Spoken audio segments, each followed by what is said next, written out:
Welcome to the Learning Management System organized by Department of College and Technical Education, Government of Karnataka. This is the fourth session of the first unit, Introduction to Project Management of the subject Project Management and Valuation. So in this session, I am going to cover the following contents. The session starts with organization, followed by principles of organization, types of organization structures, and followed by an MCQ test. What is organization? An organization is nothing but a set of people who are working in the industry and they are having a common goal and a common intent to achieve. That is, an organization can be defined as a group of persons united to achieve a common goal.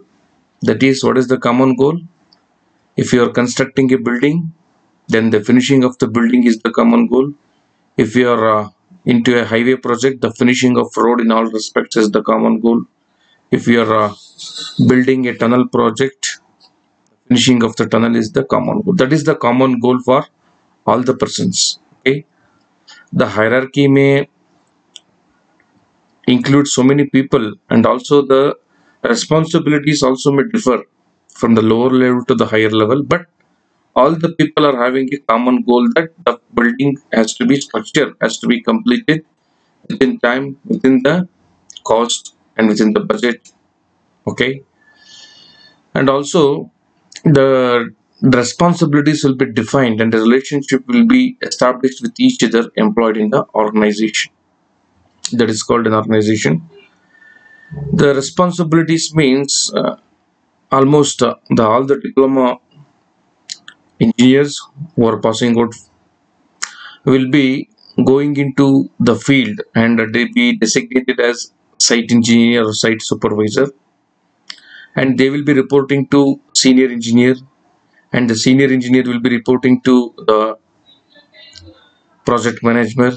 Project manager will be reporting to the chief engineer. So like that, the every person will be reporting to another person, and he is responsible for some work which he will be assigned.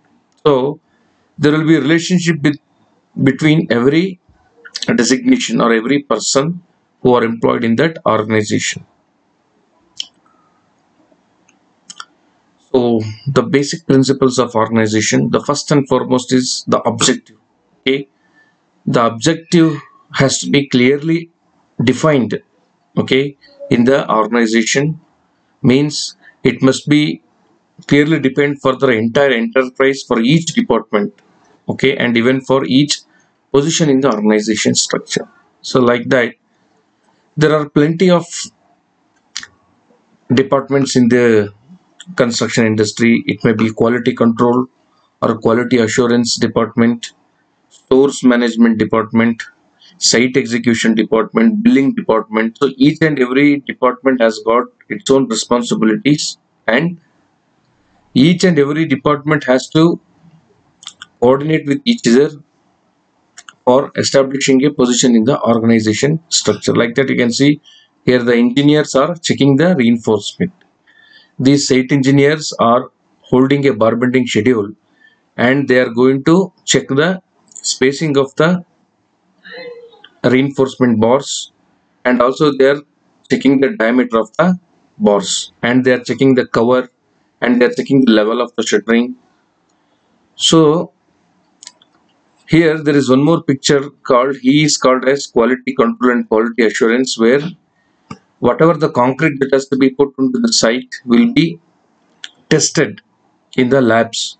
Okay, so here the site engineer is little less bothered to quality compared to the quality engineer, because he is these engineers are into the progress of the project, the pace of the project, to accelerate the pace of the project.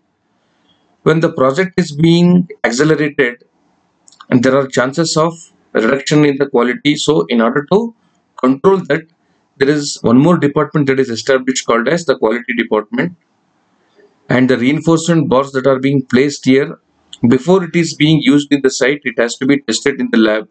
That is, we are going to do some basic tests, bend and rebend test, and the yield stress of steel, proof strength of steel, we are going to check. Only after that it will be allowed to execute in the site. But see, these site engineers should take the consent of the quality engineer before every material that will be used in the site has to be cleared from the quality department. So these two departments are two different professionals or two different designations that has to coordinate with each other for the completion of the project. Second principle is specialization. Effective organization must include specialization. So in every organization, there are different, as I told you, different departments: quality department, site department, billing department. Because he is the this is his site engineer, and she is maybe billing engineer. Okay, she is checking the measurements and the spacing, and she is recording it in the paper for the billing of the material that is being used.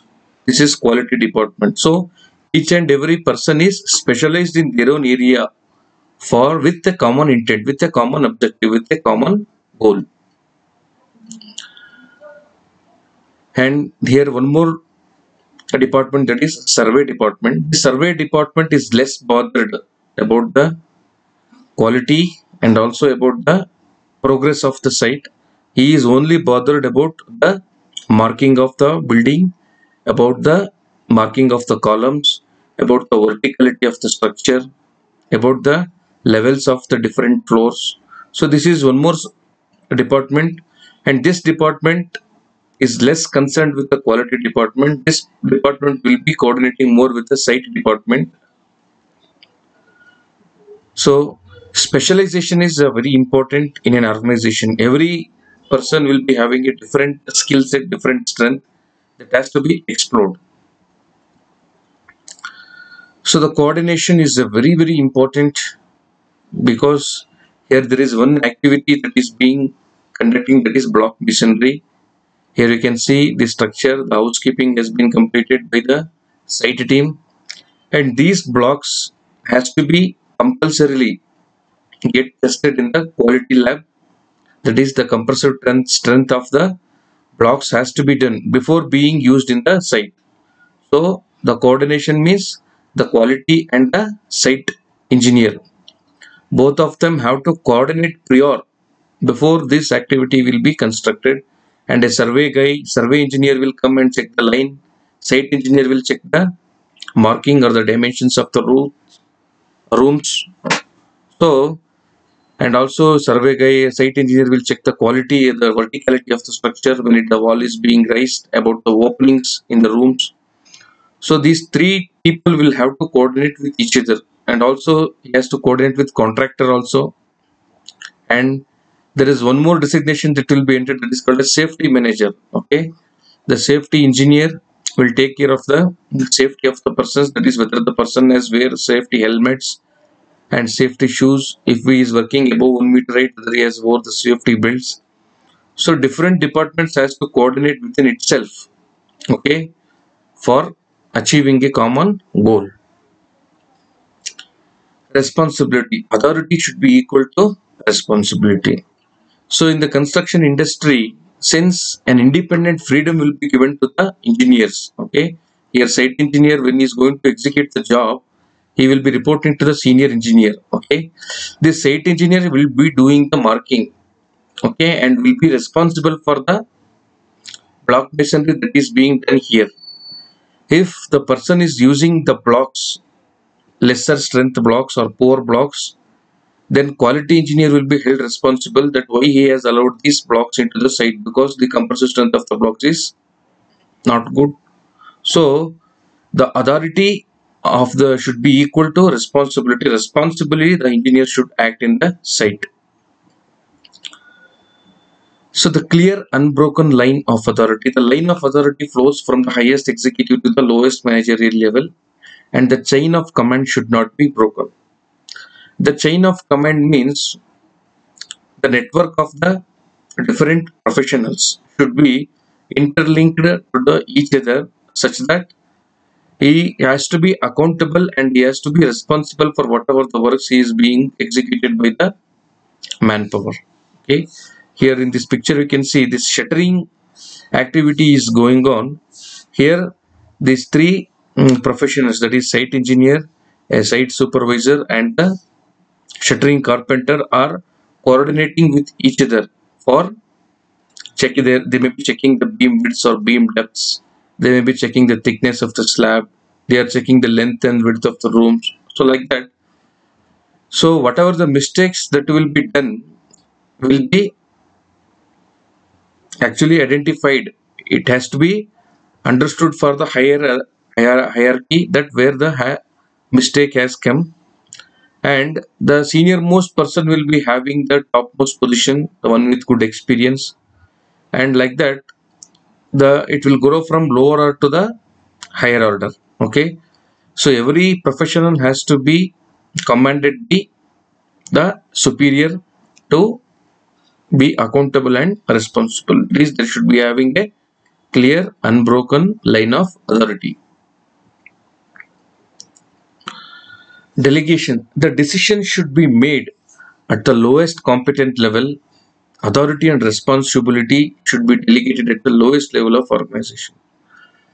So when the project is coming up, the higher management levels will be involved in a, will be having two or three, executing three or two or three projects at a time, and also the lowermost level, that is the site engineer or site supervisors, they are coordinating with the workers and the coordinators. So they will be taking the very more decisions compared to the higher level. Okay, since the lower level will be involved in the working in the site every moment or every hour, there may be some challenges in the site, then the lower level authority will be given freedom to take the decision.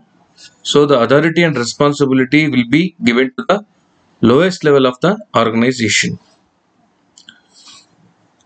The unity of command is also one more principle. Each person should be accountable to a single superior, that is one superior or one boss and one subordinate. So if you consider a small house will be constructed in 30-40 site, the Mestri, what we will call, who will be constructing, will be directly reporting to the engineer. Engineer will be reporting to the owner of the site. So each person will be accountable. If the Mestri has done some mistake in the site about the, it may be the quality of concrete, he is responsible to the engineer. Okay, then engineer will be responsible to the owner, because owner may ask, you are going to do the poor quality job. So like that, each and every person will be accountable to a superior subordinate.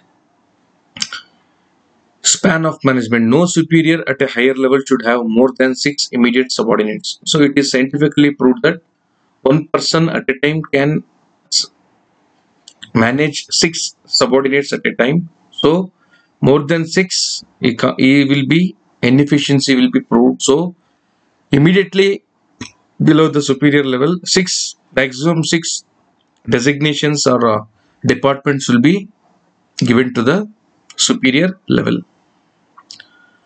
There should be adaptable to changing circumstances. It should not be rigid or laxity. So the structure should not be rigid. For example, let us say the concreting work has to be conducted tomorrow, and today the materials, the basic materials that will be used for concrete is cement, aggregate and sand. These three materials has to be tested in the quality department. Sometimes what happens is the availability of materials will not be there in the site. So tomorrow morning itself the material may come, and the quality person should go and attend to the material, and he has to act according to the directions of the site engineer. She should coordinate with them, and in sometimes in the absence of quality engineer, the site engineer has to take the initiation and has to check the materials in the material testing lab. So the one organization, one designation is not strict to one. For example, a surveyor is not only strict to the marking job, you should have the ability to take the construction job also. So like that, there has to be some flexibility in the organization. A good communication subsystem is essential for smooth flow of information and understanding and for effective business performance. So basically, in a construction industry, communication plays a very important role. Okay, because suddenly there may be a chances of change in the drawing.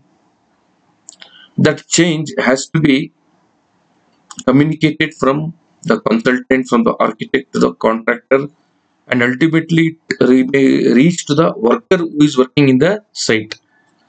Like that, block masonry work is going on. If there is a sudden change in the wall, then that has to be reach the worker in the faster manner, so that the reworks should be avoided. So a good communication should be established. Organization structure must encourage the management development program and also ensure optimum use of human resources. Okay, so there is one saying in English that the more cooks spoil the soup. Even if we are going to accommodate more person, also there will be in a that project may not be successful. Even if there is lesser people, also the project net will be not be successful. So there should be optimum use of human resource for avoiding conflicts between two departments. A good organization involves precise and systematic distribution of work and responsibilities between managerial and administrative group. There should be communicating between the administration and managerial. There will be regular meetings that will be happening between the administration and the managerial group about the developments in the site, about the changes that will be incorporated to for the successful completion of the project.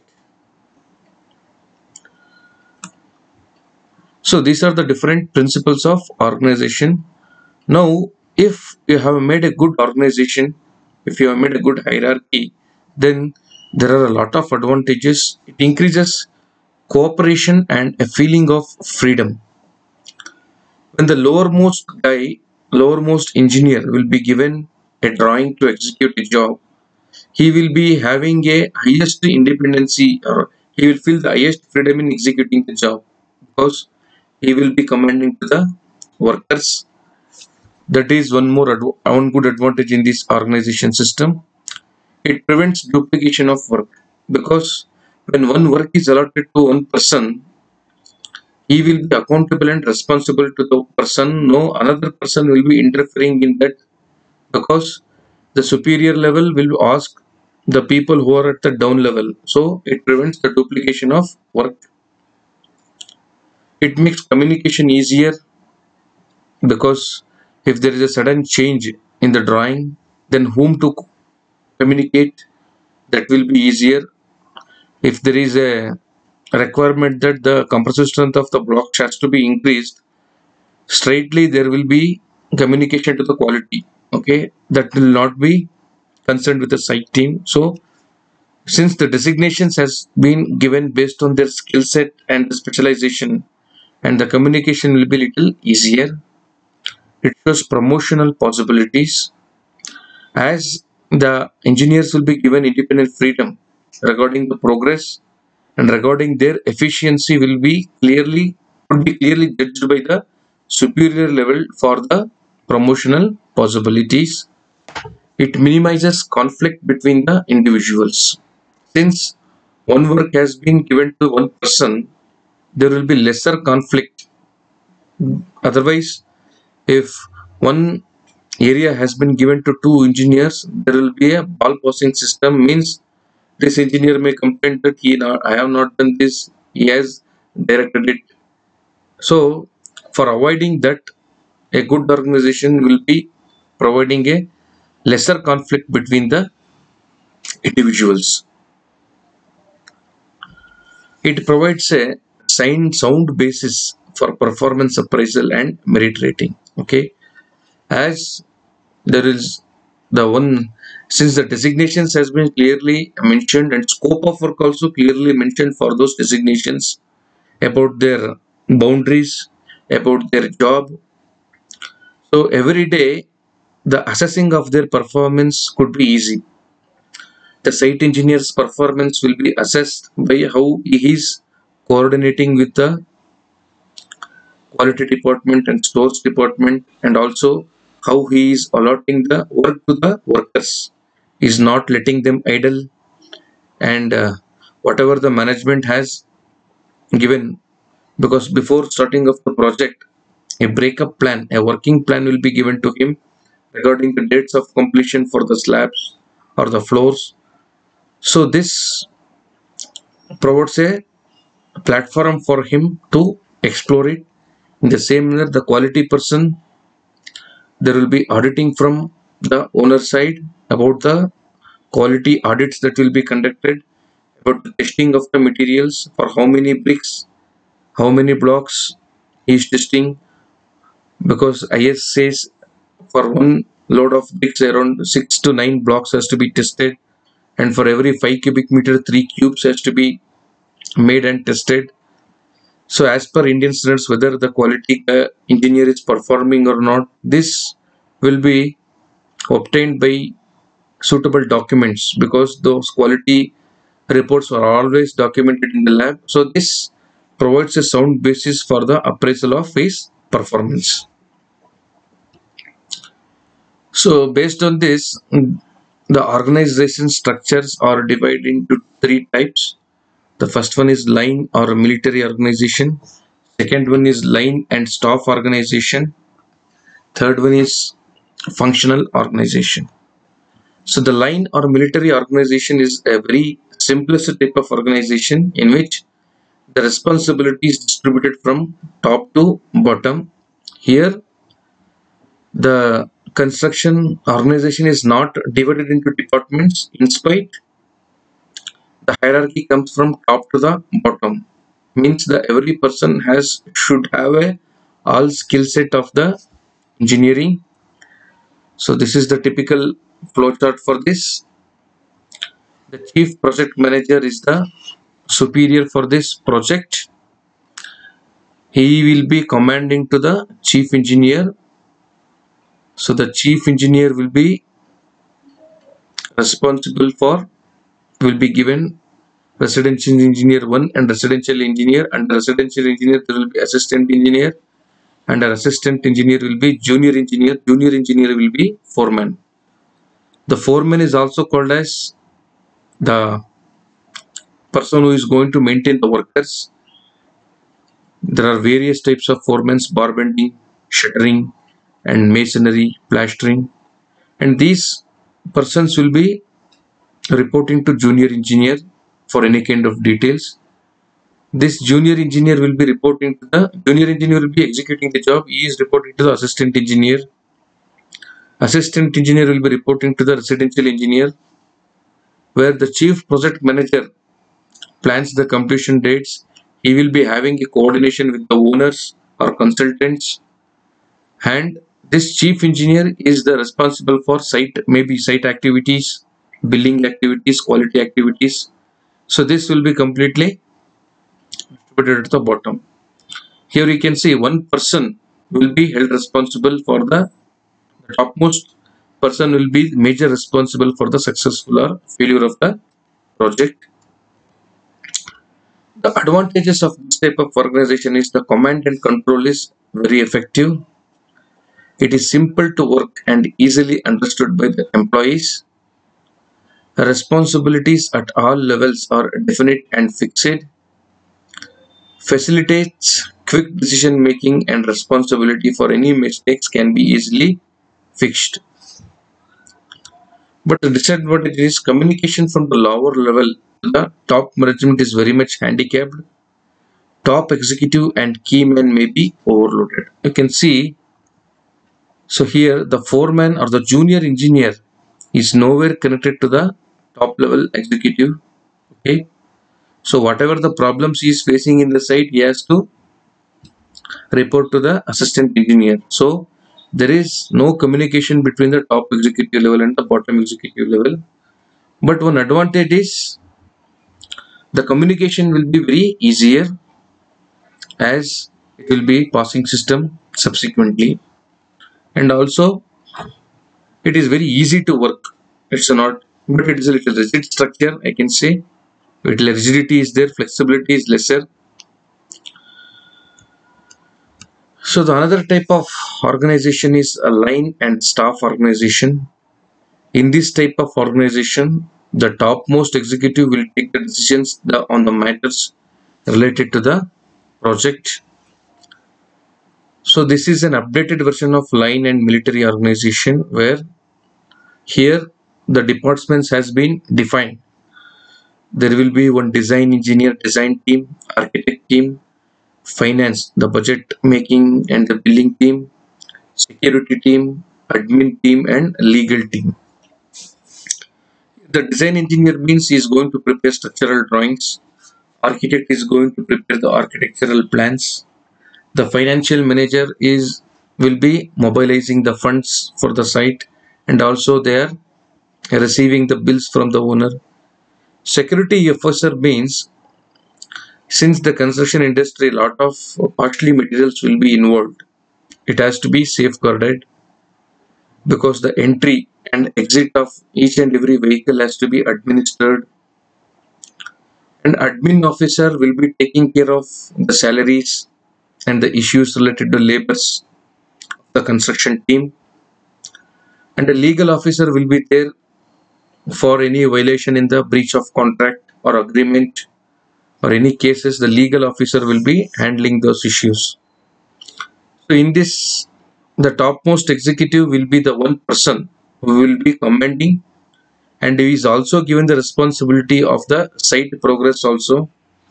That is, residential engineers will be reporting to him directly. So the topmost person will be handling all these 7 departments: design team, architect team. So he will be overloaded here. And further, the in the site team, the residential engineers are further relaxed by giving them the assistant engineers, junior engineers, and the working assistants. So in this type of organization also, it is dependable on one person at the top. That may prove little difficult for the construction industry, because he has to coordinate with the design team. The same person has to coordinate with the architect team. The follow-up becomes difficult.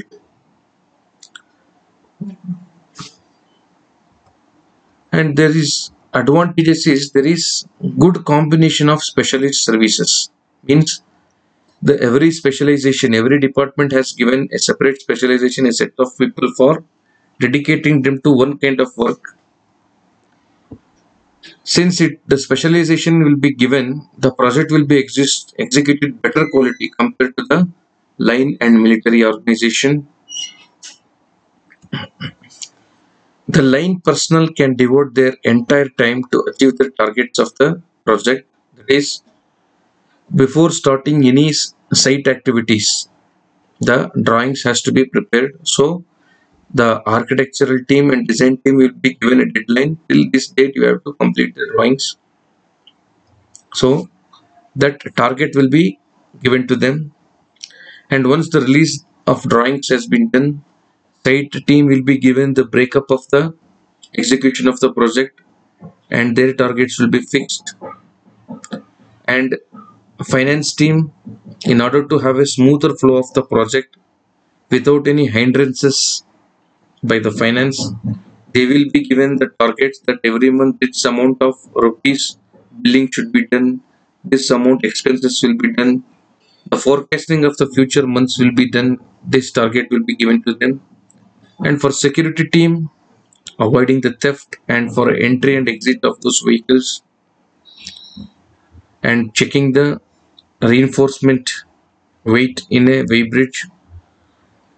And administration team will be given the responsibility of the salaries to be given comfortably to those engineers, and to motivate them personally for checking the appraisals of them. The staff personnel carry out all the specialized work due to their skills and experience. So in this organization, the person or the engineer who is having the good skill or passion in that work will be allotted to him. Say for example, if a engineer is interested and he is doing good in estimation, he will be put into billing department. If a person is doing good coordination with the workers and he manages the people well, he will be put into the site team. If he is having a very good knowledge about the quality, Indian standards, the material standards, he will be allotted to the quality department. If a person is good in drafting in AutoCAD, he will be put into design team or architect team. Like that, the skill set will be defined. More job opportunities are provided. So disadvantages, there will be possibilities of conflict between line staff and functional staff.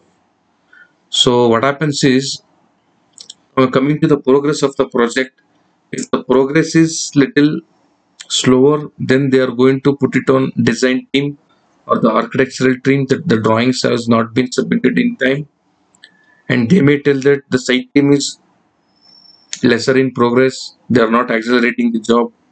So like that, there will be a little conflicts and the finance team is not supporting well. Staff personnel do not have direct authority to ensure these decisions, and here also there is lesser freedom to the personnel for taking any decisions. So these are the advantages and disadvantages of line and staff organization. The overhead costs will increase due to hiring the services of the specialized staff personnel. Here, the skill set of the person is identified and he has been dedicated to the only that job.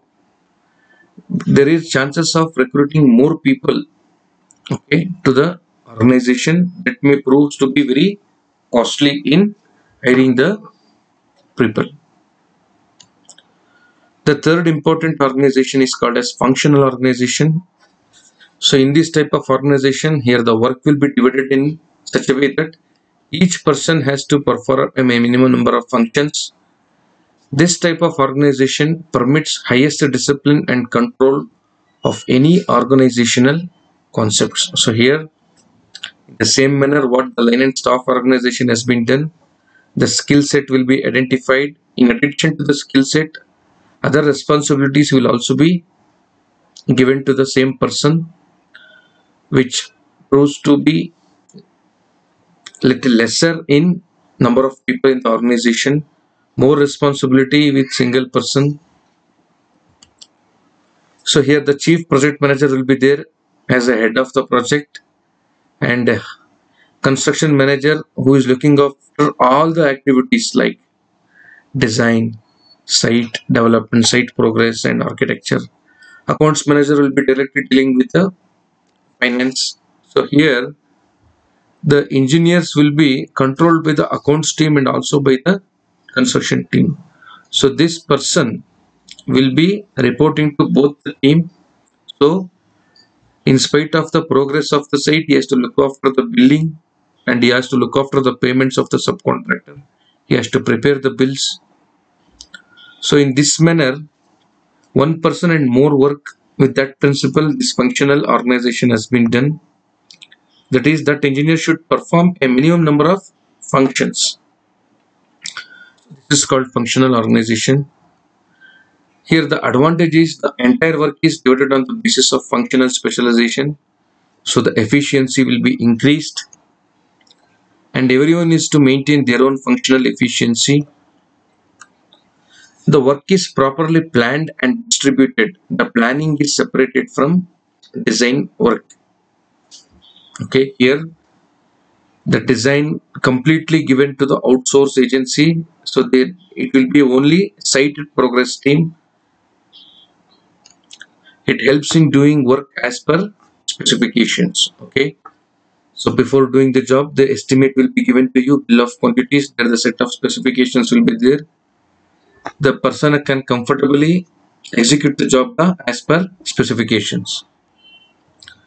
So the disadvantage is the worker will receive too many instructions simultaneously, since he is commanded by the accounts manager, by the chief project manager and the chief engineer. Too many instructions simultaneously will make him little overloaded, and it is also in more chances he will be accountable rather than responsible, as he has to do the same job, two jobs at a time. It will be a difficult task for him.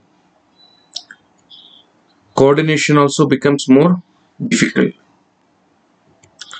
The workers will not be allowed to use their skills because one person has to do is a multitasking, so he can't give dedicated time to the particular work, which proves to be little lesser efficient in exploring his skills. So these are the